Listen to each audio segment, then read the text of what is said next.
എൻസൈക്ലോബിങ്സിന്റെ പുതിയൊരു വീഡിയോയിലേക്ക് നിങ്ങൾക്ക് ഏവർക്കും സ്വാഗതം. നമ്മുടെ സംസ്ഥാനത്ത് Viksit Bharat guarantee four Rozgar and Jeevika mission എന്ന പേരിൽ മഹാത്മാഗാന്ധി ഗ്രാമീണ തൊഴിലുറപ്പ് പദ്ധതിയുടെ പുതിയ പതിപ്പിന് തുടക്കമാവുകയാണ്. ഇതിന്റെ വിശദമായിട്ടുള്ള വിവരങ്ങളാണ് ഈ വീഡിയോയിലൂടെ ഷെയർ ചെയ്യുന്നത്. നമ്മുടെ വീഡിയോസ് ആദ്യമായി കാണുന്ന സുഹൃത്തുക്കളാണെങ്കിൽ ആദ്യമേ തന്നെ ചാനൽ ഒന്ന് സബ്സ്ക്രൈബ് ചെയ്യുക. അപ്പോൾ നമുക്ക് വിശദാംശങ്ങളിലേക്ക് കടക്കാം.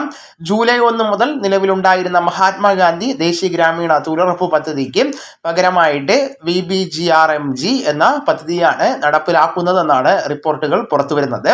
ഈ പദ്ധതിയിൽ പരമാവധി 125 തൊഴിൽ ദിനങ്ങളും കേരളത്തിൽ പ്രതിദിനം 401 രൂപ വരെ വേതനവും ലഭിക്കുന്നതാണ്. പുതിയ പദ്ധതിയുടെ ഭാഗമായിട്ട് കേന്ദ്ര സർക്കാർ പുതിയ റോസ്ഗാർ ഗ്യാരണ്ടി കാർഡുകൾ വിതരണം ചെയ്യുന്നതാണ്. എന്നാൽ അവ ഉടൻ ലഭിക്കുന്നതല്ല. അതുവരെ നിലവിലുള്ള ജോബ് കാർഡ് തന്നെ ഉപയോഗിക്കാവുന്നതാണ്. നിലവിലെ ഗുണഭോക്താക്കളെ പുതിയ പദ്ധതിയിലേക്ക് ഓട്ടോമാറ്റിക്കലായിട്ട് ഉൾപ്പെടുത്തുന്നതാണ്. എന്നാൽ എല്ലാവരും ആധാർ അധിഷ്ഠിതമായിട്ടുള്ള KYC പൂർത്തീകരിക്കേണ്ടതാണ്. ഇതിനായിട്ട് കേന്ദ്ര സർക്കാർ നേരത്തെ തന്നെ നിർദ്ദേശം നൽകിയിരുന്നു. മുഖം സ്കാൻ ചെയ്ത് KYC പൂർത്തിയാക്കിയവർക്ക് പദ്ധതിയുടെ ആനുകൂല്യങ്ങൾ തുടർന്നും ലഭിക്കുന്നതാണ്. ധനസഹായ വിതരണം ഇനി പഴയ രീതിയിലല്ല. മുൻപ് ബാങ്ക് അക്കൗണ്ട് വിവരങ്ങൾ നൽകിയായിരുന്നു തുക ലഭിച്ചിരുന്നത്. ഇനി ആധാർ അധിഷ്ഠിത പേയ്മെന്റ് സംവിധാനത്തിലൂടെയാണ് തുക വിതരണം നടത്തുന്നത്.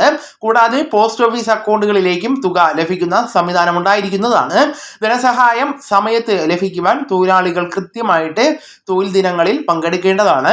ഈ പദ്ധതിയിലൂടെ ഭാവിയിൽ കൂടുതൽ ആനുകൂല്യങ്ങൾ ലഭിക്കുമെന്നാണ് റിപ്പോർട്ടുകൾ പ്രകാരം പുറത്തുവരുന്നത്. വീടുകളുടെ നിർമ്മാണം, കിണർ റീചാർജിംഗ്, സോക്ക് പീറ്റ് നിർമ്മാണം, മൃഗസംരക്ഷണവുമായി ബന്ധപ്പെടുത്തിയുള്ള ഷെഡുകൾ, ആട്ടിൻകൂട്, പശുത്തൊഴുത്ത്, കോഴിക്കൂട് തുടങ്ങിയ നിർമ്മാണ പ്രവർത്തനങ്ങൾക്കും പദ്ധതിയുടെ സഹായം ലഭിക്കുന്ന തരത്തിൽ വികസിപ്പിക്കുമെന്നാണ് സൂചന ലഭിക്കുന്നത്. ഇത് സംബന്ധിച്ച് ഔദ്യോഗിക പ്രഖ്യാപനങ്ങൾ കേന്ദ്ര സർക്കാർ പിന്നീട് പുറത്തിറക്കുന്നതാണ്. ഈ പദ്ധതിയുടെ ഭാഗമായിട്ട് സംസ്ഥാനത്ത് ലഭിക്കേണ്ട ആദ്യ ഗഡുവായിട്ട് ഏകദേശം 925 കോടി രൂപ കേന്ദ്ര സർക്കാർ അനുവദിച്ചിട്ടുണ്ടെന്നാണ് റിപ്പോർട്ടുകൾ പുറത്തുവരുന്നത്. ഓരോ ഗ്രാമപഞ്ചായത്തിനും ഏകദേശം 2 കോടിയോളം രൂപ ഫണ്ട് ലഭിക്കുന്നതാണ്. ഗ്രാമപഞ്ചായത്തിന് കീഴിലുള്ള വാർഡുകളിലായിരിക്കും പദ്ധതി നടപ്പിലാക്കുന്നത്. ഈ പദ്ധതി ഗ്രാമപ്രദേശങ്ങൾക്ക് മാത്രമാണ് ബാധകം. നഗരപ്രദേശങ്ങളിൽ ഇത് നിലവിൽ ബാധകമല്ല.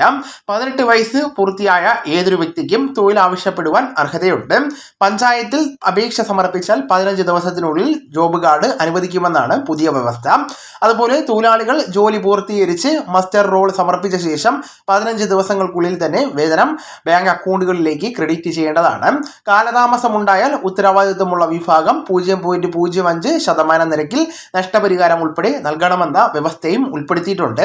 ഈ നിയമങ്ങൾ കർശനമായിട്ട് പാലിക്കണമെന്നാണ് കേന്ദ്ര സർക്കാരിന്റെ നിർദ്ദേശം. നിലവിൽ അനുവദിച്ചിരിക്കുന്ന ഫണ്ട് ജൂലൈ, ഓഗസ്റ്റ്, സെപ്റ്റംബർ മാസങ്ങളിലേക്കുള്ളതാണ്. തുടർന്ന് ആവശ്യമായിട്ടുള്ള ഫണ്ട് കേന്ദ്ര സർക്കാരും സംസ്ഥാന സർക്കാരും ഘട്ടം ഘട്ടമായിട്ട് അനുവദിക്കുന്നതാണ്.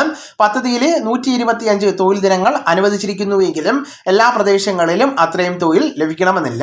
ഓരോ പഞ്ചായത്തിന്റെയും വികസന ആവശ്യങ്ങൾ അനുസരിച്ചുകൊണ്ടുള്ള പ്രവർത്തികളായിരിക്കും നടപ്പിലാക്കുന്നത്. 2047 വികസിത് ഭാരത് എന്ന ലക്ഷ്യം കൈവരിക്കുന്നതായിട്ടാണ് ഈ ഒരു പദ്ധതി നടപ്പിലാക്കുന്നതെന്ന് അറിയിച്ചിരിക്കുന്നത്. വളരെ പ്രധാനപ്പെട്ട ഈ വിവരങ്ങൾ നിങ്ങളുടെ സുഹൃത്തുക്കളിലേക്കും മറ്റു ഗ്രൂപ്പുകളിലേക്കും കൂടെ ഷെയർ ചെയ്യുക. നമുക്ക് തുടർന്നും വിജ്ഞാനപരമായിട്ടുള്ള മറ്റു വീഡിയോസും ആനുകാലിക വിവരങ്ങളുമായിട്ട് വീണ്ടും കാണാം. അതുവരെ ഗുഡ് ബൈ.